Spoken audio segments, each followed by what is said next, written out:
ధాన్యలక్ష్మిగా, ధైర్యలక్ష్మిగా, గజలక్ష్మిగా, సంతానలక్ష్మిగా, విజయలక్ష్మిగా, విద్యాలక్ష్మిగా, ధనలక్ష్మిగా, ఆదిలక్ష్మిగా ఈ దీపావళి నాడు సాయంకాలం లక్ష్మీదేవి పూజ చేసుకున్న తర్వాత అష్టలక్ష్మీదేవుల ఆరాధన చేద్దామండి.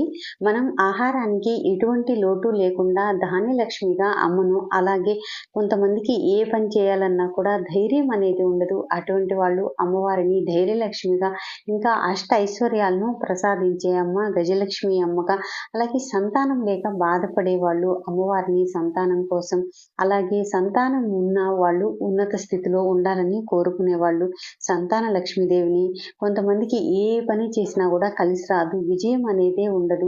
అటువంటి వాళ్ళు అమ్మవారిని విజయలక్ష్మిగా, కొంతమందికి విద్య అనేది ఉండదు, వాళ్ళ దగ్గర ధనం ఎంతో ఉన్నా కూడా కొంతమందికి విద్య అనేదే ఉండదు. అటువంటి వాళ్ళు అమ్మవారిని విద్యాలక్ష్మిగా, అలాగే ధనమూలం ఇదం జగత్ అన్నారు కదండి, అమ్మవారిని ధనలక్ష్మీదేవిగా, అన్ని రూపాలు కలిసిన రూపం ఆదిలక్ష్మిగా ఈ దీపావళి నాడు సాయంకాలము అమ్మవారిని ఈ విధంగా అష్టలక్ష్మి ఆరాధన చేయడం వల్ల మనకి అష్టైశ్వర్యాలు సిద్ధిస్తాయండి.